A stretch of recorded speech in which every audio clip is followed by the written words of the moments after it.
በስመ አብ ወወልድ ወመንፈስ ቅዱስ አሃዱ አምላክ አሚን። ሰላም ለእናንተ ይሁን። ውድ ቤተሰቦቻችን እንደምን አላችሁ? የሉል እግዚአብሔር ሰላም በያላችሁበት ይደርሳችሁ። ዝጎራ የተሰኘውን የዶክተር አለማየሁ ዋሴ መጽሐፍን ምዕራፍ 2 ዛሬ ለእናንተ የምናቀርብ ይሆናል። አብራችሁን እንድትቆዩ በመጋበዝ ወደ ንባባችን እንሄዳለን። ምዕራፍ 2 በማግስቱ የሆቴል ሂሳቤን አወራርጄ ጾም ስለነበረ ቁርስ ሳያስፈልገኝ ወደ ኤርፖርት ተጓዝኩ። ከዳላስ ኢንተርናሽናል ኤርፖርት ከተነሳን ከ2 ሰዓታት በረራ በኋላ ከቀኑ በ8 ሰዓት ሉዚያና ግዛት ኒው ኦርሊያንስ ከተማ ኒል አርምስትሮንግ ኢንተርናሽናል ኤርፖርት አደረሰን። ኒው ኦርሊያንስ በሚሲሲፒ ወንዝ ዳርቻ የተመሰረተች ከተማ ስትሆን አብዛኛው የከተማው ክፍል ከባህር ወለል በታች በመሆኑ በጣም ሞቃታማ የአየር ንብረት አላት። የአየር ጠበቅ ለብ ያለ ውሃ በሰውነትህ ላይ የተደፋብህ ያክል እንዲሰማህ ያደርጋል። ሀገሯ ረግረግ ምድር የበዛባት ስትሆን አልጌተር ወይም አዞ መሳይ ተሳቢ የውሃ ውስጥ እንስሳ በብዛት የሚገኝባትም ናት። ፈረንሳዮች በቅኝ ግዛት ይዘው ያስተዳድሯት የነበረ በመሆኑ እስካሁን ድረስ ፍሬንች ኳርተር ወይም ፈረንሳይ መንደር የሚባለው አካባቢ ትልቅ የቱሪስት መስህብ ሆኗታል። ኒው ኦርሊያንስ በሚሲሲፒ ወንዝ ዳርቻ የተመሰረተች በመሆኗ በርካታ ጥቁር አሜሪካውያን ይኖሩባታል። የአፍሪካ በባርነት እየተፈነገሉ የተጓጓዙት ጥቁሮች ሰፋፊ የስኳርና የጥጥ እርሻዎቹን እንዲያለሙ የሰፈሩባት ከተማም ናት። የጃዝ ሙዚቃ መፈጠሪያ መሆኗም ይነገርላታል። ባሪያዎቹ በሳምንት 1 ቀን እሁድ ብቻ እረፍት እንዲያደርጉ ይፈቀድላቸውም ነበር። የያኔ መሰብሰቢያ ቦታቸው አሁን አደባባይ ሆኖ ቱሪስት ይጎበኘዋል። ታዲያ በወቅቱ እንጨት ሲቆርጡ፣ ድንጋይ ሲፈልጡ በማስተባበር ከሚያወጡት ድምፅ በተነሳ ከበሮ ቢጤ እየመቱ ራሳቸውን ለማዝናናት ይጫወቱ ነበር። በዚህ መልክ እዚህ ቦታ ነው የጃዝ ሙዚቃ የተፈጠረው ይላሉ አስጎብኚዎች። ኒው ኦርሊያንስ በሐሩር አካባቢ በሽታዎች ሕክምና ዘርፍ ትሮፒካል ሜዲሲን ዓለም አቀፍ እውቅናን ያተረፉ ዩኒቨርሲቲዎችንና የምርምር ተቋማት ባለቤት ናት። ከተማዋ ማታ ማታ ቀልቧን ታጣለች። ምግብ፣ መጠጥ፣ ዘፈን፣ ዝሙት፣ በቃ እብደት ነው። አብረን ከሄድነው ልኡካን መካከል አንዱም በመገረም ይህች ከተማ እኮ ማታ ማታ ነነዌ ናት አለ። አይ ነነዌ እንኳን ከጥፋቷና ከብደቷ ተምራ ተመልሳለች። ይህች ግን እንደ ሰዶምና ገሞራ ናት አልኩኝ። ከ10 ዓመት በፊት ከተማዋ ካትሪና በተባለ ከባድ ውሽንፍር ተመታ ብዙ ውድመት ደርሶባታል። በ10 ሺህ የሚቆጠር ሕዝብም አልቆባታል። እሷ እቴ ያን ሁሉ ረስታ እርቃኗን ውላ እርቃኗን ታድራለች። ሰው እንደ ፈረስ ወይም እንደ አሳማ ያለማቋረጥ ሲበላ ያየሁበት ሀገር ቢኖር ኒው ኦርሊያንስ ነው። ከተማዋ ለስነ ምግባርም ሆነ ፈጣሪን ለመፍራት ግድ ያላት አትመስልም። ከአንድ ሱቅ ላይ ሜይ ደ ኮርስ ቢ ዊዝ ዩ እርግማኑ በእርሶ ላይ ይሁን ተብሎ ተጽፎ አይቼ ወይ ጉድ አልኩኝ። 80 በመቶ የሚሆነው ሰው በውፍረት ታስሯል። አንዳንዶቹማ የሰውነት ቅርጻቸው በውፍረት ተውጦ ከውሃ የወጣ ጉማሬ ይመስላሉ። ለሚያያቸው ውይ ምን ነው ያሰኛሉ። በ4 ቀን የሚቆየው ዓለም አቀፍ የሆርቲካልቸር ኤግዚቢሽን በከተማዋ ርዕስነት ሚሞሪ ኮንቬንሽን ሴንተር ተጀምሯል። የአዳራሹ ስፋት ፈረስ ያስጋልባል ከሚሉት ይልቅ በእኛ ሀገር የአንድ ከተማ ቀበሌ ስፋት ያክላል። አሜሪካ ሁሉ ነገር ትልቅ ነው። ትልቅ አዳራሽ፣ ትልቅ ኤርፖርት፣ ትልልቅ ድልድይ፣ ሰፋፊ መንገድ፣ ትልልቅ መኪና፣ ትልልቅ ሃምበርገር፣ በቃ ትልልቅ ነገር ያለባት ሀገር ናት። ምናልባትም ትልቅነትን በትውልዳቸው ከሚቀርጹባቸው መንገዶች አንዱ ይሄ ትልቅ ነገሮችን ማሳየት ማለማመድና ማስተዋወቅ ሊሆን ይችላል። አስቦ መስራት ካለ ምን ችግር አለ? ሁሉንም ነገር ማስተማሪያ፣ ስነ ልቦናዊ ማንነት መገንቢያ አድርጎ መጠቀም ይቻላል። በኤግዚቢሽኑ ላይ ከላቲን አሜሪካ፣ ከአውሮፓ፣ ከዩኤስ አሜሪካ እና ከካናዳ የመጡ ገዢዎችና ሻጮች ተገኝተዋል። የገረመኝ ነገር ቢኖር የመክፈቻውን ቀን ኤግዚቢተርስ ወይም ምርታቸውን የሚያስተዋውቁ ሁሉ ወደ አዳራሹ እንዳይገቡ መከልከሉ ነው። ከመክፈቻው ቀን በፊት ኤግዚቢተርስ ያላቸው ምርት በተሰጣቸው ቦታ ላይ ያምራል፣ ገዥ ይስባል ባሉት መልክ አሰናድተዋል። ስለዚህ የመክፈቻው ቀን ገዢዎች በነፃነት ያለ ወከባና ማግባባት ምርቱን እንዲያዩ ሲባል ነው የተከለከለው። ነፃ ገበያ። የኢትዮጵያ የሆርቲካልቸር ምርት በተለይ የአበባ ምርት ይዘን በዚህ ኤግዚቢሽን ላይ መገኘታችንን ብዙ ጎብኚዎች በመገረምና በአድናቆት ያዩት ነበር። አበባ ከኢትዮጵያ ይላሉ በመደነቅ። ይዘን የሄድነው ጥራት ያላቸው የተለያዩ የአበባ አይነቶች ስለነበር በቃ በጣም የሚያስደንቃቸው ነገር ሆነ። በተለያዩ ኤግዚቢሽኖች ተሳትፌ እንደታዘብኩት የአበባ ምርት ለኢትዮጵያ ከሚያስገኘው የኢኮኖሚ ጠቀሜታ ይልቅ የሀገሪቱን ነባራዊ ሁኔታ ለማስተዋወቅ የሚያደርገው አስተዋጽኦ እጅግ ግዙፍ ነው። በሰለጠነው ዓለም አበባ የውበት፣ የፍቅር፣ የሰላም ተምሳሌት ነው። ኢትዮጵያ አበባ አምርታ ለዓለም ገበያ አቀረበች ቢባል እንደ ተአምር የሚሆንባቸው ለዚህ ነው። ምክንያቱም ለእነርሱ ኢትዮጵያ ማለት የደረቀች ምድር ናት። ሰላም የራቃት የተራቆቱ ድሃ ህዝቦች መኖሪያ ብቻ ናት። ከዚህች ምድር የአበባ ምርት እንዴት ይጠበቃል? ወይ ነዶ ያስብላል። ኢትዮጵያ የሰባት ትላልቅ ወንዞች ተፋሰሶች ባለቤት፣ ውስጡ አረንጓዴ የሆነ አፈር ያለባት ምድር እንኳን ተክል አውራጣት አፈር ውስጥ ቢገባ የሚበቅልባት ሀገር መሆኗን መግለጽ ጉንጫ ማልፋት ነው። ኢትዮጵያ ያላትን በረከት እንኳን የውጭ ሰዎች ዜጎቿም የተረዱት አይመስልም። አንደኛው አሜሪካዊ ጎብኝ በአድናቆት አበቦቹን ሲያይ ቆይቶ ወደ እኔ ጠጋ ብሎ ሜይ አስክ ዩ ሰምቲንግ፣ አንድ ነገር ልጠይቅህ እችላለሁ አለኝ። ሹር ፕሊስ፣ በደንብ ይቻላል አልኩት። ሌሎች ጓደኞቼ ሌሎች እንግዶችን እያነጋገሩ ስለነበር እኔ ነፃ ነበርኩ። ወደ እኔ ጠጋ ብሎ ምን ታምር ነው ኢትዮጵያን እንዲህ የቀየረ አለኝ። ሁለት ምክንያቶች ለመጥቀስ ሞከርኩኝ። የመጀመሪያው የምዕራቡ ዓለም ሚዲያ በአንድ ወቅት በኢትዮጵያ በተወሰነ አካባቢ የተፈጠረውን ረሃብ እጅግ አጋኖ በማቅረቡ በዓለም ሕዝብ ዘንድ የተፈጠረው ግንዛቤ የተዛባ በመሆኑ፣ ሁለተኛው ሕዝቡ ድህነትን ለማሸነፍ ቆርጦ በመነሳቱ ነው አልኩት። ከዛ በላይ መንግስት የተቻለውን ሁሉ ለማድረግ ይጥራል ብዬ ደሰኮርኩ። በእኔ ግምት የሀገራችሁ ለውጥ እንደ ታምር የሚቆጠር ነው አለኝ። አበባ አምርተን ወደ ዓለም ገበያ ይዘን መቅረባችን ትንሽ ግነት የታከለበት መልካም ስዕል እየፈጠረ መሆን ተሰማኝ። አበባ የሚያመርቱ የምግብ ሰብልና ሌሎች የግብርና ምርቶችን አትረፍርፈው ነው የሚል ግንዛቤ የፈጠረ መሰለኝ። ለማንኛውም ከሰውየው ጋር የነበረኝን ቆይታ ጨርሼ እረፍት ለማድረግ ከአዳራሹ አቅራቢያ ወደሚገኘውና ሪቨር ወክ ወደሚባለው ስፍራ ሄድኩ። ሪቨር ወክ በሚሲሲፒ ወንዝ ዳርቻ የተገነባ በጣም ትልቅ የገበያ የሬስቶራንት ማዕከል ነው። ወንዙን በሰፊው የሚያሳይ ሰገነት አለው። ቡና እየጠጣሁ ፊቴን ወደ ወንዙ አድርጌ ቁጭ አልኩኝ። ወራጅ ወንዝ ሳይሆን ሐይቅ የሚመስለው ሚሲሲፒ ጸጥ ብሎ ተኝቷል። አይ ሚሲሲፒ! ጥቁር አፍሪካውያን ካንተ ውሃ እየቀዱ ከግንባራቸው ላብ እያንጠፈጠፉ ጥጥና ሸንኮራ አልምተው የአሜሪካን የሀብትና የስልጣኔን መሰረት ጣሉ። አንተም በረጅሙ ታሪክህ የጥቁር ሰው ልጅህን ግፍና መከራ ታዘብክ።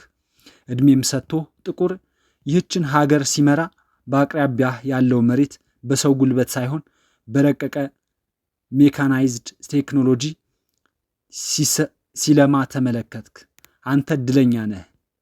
ድህነት በብልጽግና ባርነት በነፃነት ሲተካ ታሪክ በበጎ ሲቀየር ለመመልከት በቃህ ምን አለ አባይ፣ ተከዜ፣ አዋሽ፣ ሸበሌ፣ ባሮ፣ ኦሞና ጊቤ፣ ዳዋና ገናሌ እንዳንተ ታሪክ ሲቀየር ባዩ፣ ሲዘፈንባቸው እንጂ ሲለማባቸው ሳያዩ ለማፈር ደለል ተሸክመው ወደ ባዕዳን ሲጓዙ ውሃቸው አንድም ቀን ሳይነጥፍ ሀገር በድርቅ ሰበብ በረሃብና በድህነት መልኳና ታሪኳ ጥላሸት ሲቀባ የአገር ልጅ በጠኔ ሲቆራመድ ማየት እጣቸው ባይሆን የኋልዮሽ ጉዞ ታዛቤ ሆኖ ከመኖር ቢወጡ እያልኩ በጥልቅ ምሬት አጉረመረምኩ።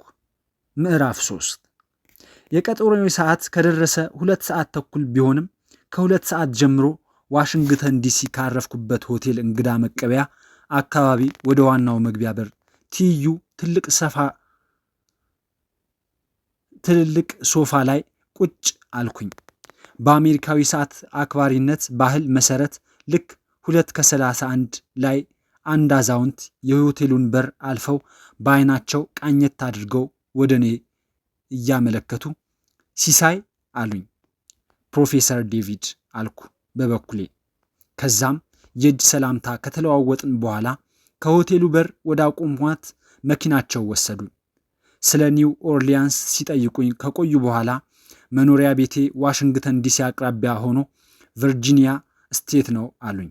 ከ25 ደቂቃ ጉዞ በኋላ መኖሪያ ቤታቸው ደረስን። ባለቤታቸውን አስተዋወቁኝ።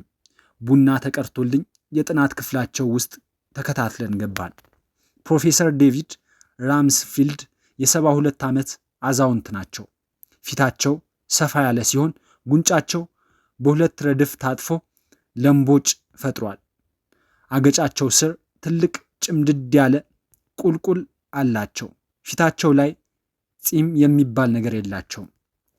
የራስ ፀጉራቸውን ወደ ኋላ አበጥረው አስተኝተውታል።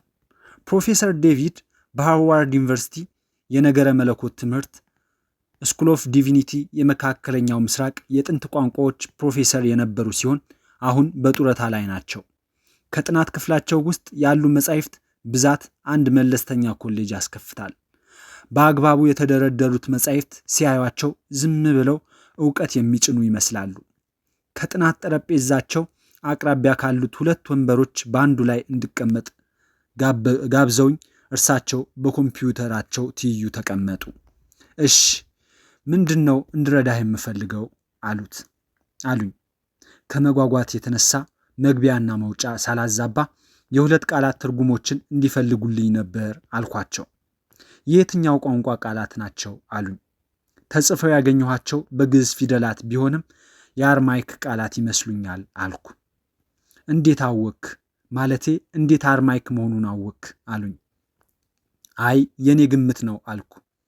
ለግምትህስ መነሻ አለህ አሉኝ። አሁን ባለታሪኩ ሶሪያዊው ክርስቲያን ስለሆነ ያው ቋንቋውም አርማይክ ይሆናል ብዬ ነው አልኳቸው፣ ዝርዝር ውስጥ ሳልገባ። ደህና ነው አሉኝና ቃላቱን እንድነግራቸው ጠየቁኝ። ከግዕዙ ፊደላት ወደ እንግሊዘኛ ፊደላት የገለበጥኩበትን ወረቀት ሰጠኋቸው። ለካስዋ በኮሳ ወረቀቱን ተቀብለው ቃላቶችን ለማንበብ ሞከሩና የቃላቱ ድምጸት እንደገመትከው አርማይክ ይመስላል ብለው ትንሽ ቆዩና ችግር ሊሆን የሚችለው መጀመሪያ ከአርማይክ ወደ ግዕዝ ሲወሰድ አንተ ደግሞ ከግዕዙ ወደ እንግሊዘኛው ስትቀይረው ሲቆነጸል ወይም ሲጎተት ከቻለ፣ አለበለዚያ ደግሞ አላስፈላጊ አናባቢ ከገባበት ነው። ይህ ደግሞ የቃሉን ትርጉም ሊያዛባው ይችላል አሉኝ። የእነዚህን ቃላት ትርጉም ከሳትኩ በቃ ስዳክር መኖሬ ነው አልኩ በሐሳቤ። ታዲያ እንዴት ነው የተሻለና የቀረበ ትርጉም ማግኘት የሚቻለው አልኳቸው በተማጽኖ ድምፅ። አይ እንድትረዳው አነሳሁት እንጂ ይህን ችግር የሚቀርፍ ራሱን የቻለ የስነ ልሳን የኮምፒውተር ፕሮግራም አለኝ አሉና ኮምፒውተራቸውን ለማስነሳት ቁልፉን ተጫኑ። እፎይ አልኩኝ። ፕሮፌሰር ዴቪድ የዕብራይስጡን የአረብኛን ቋንቋዎች ጠንቅቀው የሚያውቁ ሲሆን አርማይክ ላይም ሰፊ ጥናትና ምርምር አድርገዋል።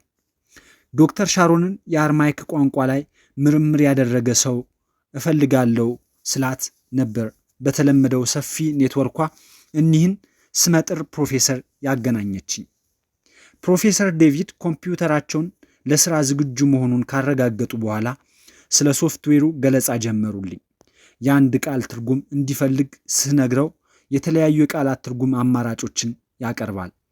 በእያንዳንዱ አማራጭ ስር የቃሉን መሰረት ወይም ግስ፣ ቃሉ በተለያየ ጾታና ቁጥር ሲገለጽ፣ ቃሉ ስም ወይም ቅጽል መሆኑን፣ በተለያየ አካባቢ ያለውን አነባብ እንዲሁም ከጥንታዊ መጻሕፍት ጠቅሶ አገባቡን በምሳሌ ያስቀምጣል። ማለትም ሃይማኖታዊ ቃል ከሆነ ከመጽሐፍ ቅዱስ ወይም ከቁርአን ጥቅስ አምጥቶ ተቀራራቢ ትርጉሙን ያስቀምጣል።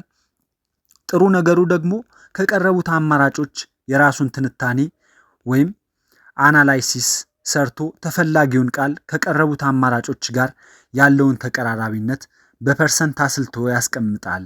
ለምሳሌ በአማራጭ አንድ ላይ ከቀረበው ጋር 55% ኖሮት አማራጭ 3 ላይ ካለው ጋር 90% ሊሆን ይችላል።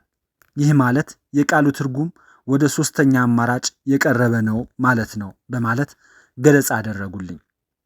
አይ ምርምር እንደዚህ ነው እንጂ ቁልጭ ብሎ መግለጽ ሲቻል በተጨባጭ ችግር ሲፈታ ደስ ይላል አልኩና በልቤ ለካ የስነ ልሳን ቋንቋ ትምህርት ውስጥም አሃዛዊ ወይም ስታቲክስ ስሌትን መሰረት ያደረገ የተቀራራቢነት ስሌት አለ ብዬ ስደነቅ ፕሮፌሰር ዴቪድ ፈገግ አሉ።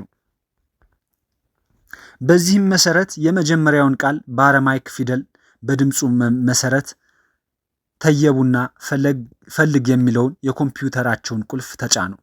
ኮምፒውተሩ ትንሽ ካማሰነ በኋላ ብዙ አማራጮችን አቀረበ። ስሌትን ከቃሉ ጋር አዛምድ ወይም ማች አናላይሲስ የሚለውን ቁልፍ እንደገና ሲነኩት ሲጥወለወል ቆይቶ በረድፍ ይዞ ብቅ አለ። ከፍ ያለው ፐርሰንት 94% ሲሆን ይህ ትርጉም ወስደው በስፋት እንዲያቀርብ የሚያደርገውን ቁልፍ ነኩ። ቃሉ ቅጽል ወይም አጀክቲቭ መሆኑን፣ ነጠላ ቁጥር መሆኑን እና ከመጽሐፍ ቅዱስ ቲቶ ምዕራፍ 1 ቁጥር 8፣ የሐዋርያት ሥራ ምዕራፍ 2 ቁጥር 27፣ የሐዋርያት ሥራ ምዕራፍ 3 ቁጥር 14 የሚሉትን ጥቅሶች ከዘረዘረ በኋላ የቃሉን ትርጉም ጎላ አድርጎ አሳየ። ሆሊ ይላል፣ ቅዱስ ማለት ነው። ወዲያው አባ ተወልደ መድኅን ስለ አባ አድሪል የነገሩኝ ቃላት ትዝ አሉኝ። ምንድን ነበር የሚፈልገው ስላቸው ቅዱሱን ቅርስ ነዋ ነበር ያሉኝ። እስኪ ምን አለበት ቅዱሱን ቅርስ ከሚሉኝ ዝርዝር አድርገው ነግረውኝ ቢሆን ኖሮ ይህን ያክል በሐሳብ ውጣ ውረድ አልናወጥም ነበር አልኩኝ። እንግዲያው እኛን የአሁን ዘመን ልጆች ምስጢር መያዝ የማንችል ዝሩ ወናፍ ሲያደርገን እነዚያ የኢትዮጵያ ገዳማውያንን የምስጢር ሙዳይ ያደረጋቸው ምን ይሆን? እንዴት ነው ሰው ምስጢር መያዝ የሚችለው? ለእኔ ምስጢር ውሃ በእፍኝ እንደመያዝ ነው እየተንጠባጠበ የሚያልቅ። ለማንኛውም ወደ ልቤ ተመልሼ ሳስብ የመጀመሪያው ቃል ቅዱስ መሆኑ ማወቄ ብዙም አስደናቂና ጠቀሜታ አለመሆኑ ታወቀኝ። በገዳም አካባቢ ያለ ነገር ሁሉ ቅዱስ የሚል ቅጽል መያዙ አዲስ አይደለም።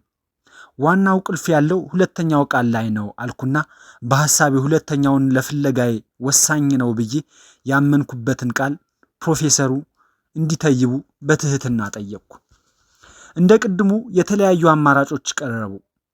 ሰፋ ብሎ አማራጮች ላይ አንድም ስሜት የሚስቡ ቃላት አልቀረቡም።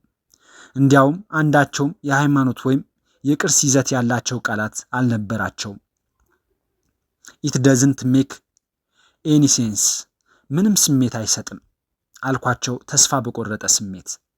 ያ አይ አግሪ በት ዛት ኢዝ ዋት ኢት ኢዝ፣ እውነትን ነው ግን የሆነው መሆን የሚችለውን ነው አሉኝ። ምን አይነት ጣጣ ነው አልኩኝና ሁለት እጆቼን ከግንባሬ አንስቼ ራሴን ጭምድድ አድርጌ ይዤ ኮምፒውተሩ ላይ አፈጠጥኩበት። የሆነ የአረንጓዴ መብራት ኮምፒውተሩ ቁልፍ ኬይቦርድ ላይ ሲበራየው። ፕሮፌሰር አልኳቸው በድንገት። አቤት አሉኝ በመገረም እያዩኝ። ፕሮግራሙ ፊደላትን በትልቁና በትንሹ በመጻፋቸው ፍለጋው ላይ ለውጥ ያመጣል ብያለሁ አልኳቸው። የስ ኢት ኢዝ ኬስ ሴንሲቲቭ። አዎ በፊደሉ ሁኔታ ላይ የተመሰረተ ነው አሉኝ።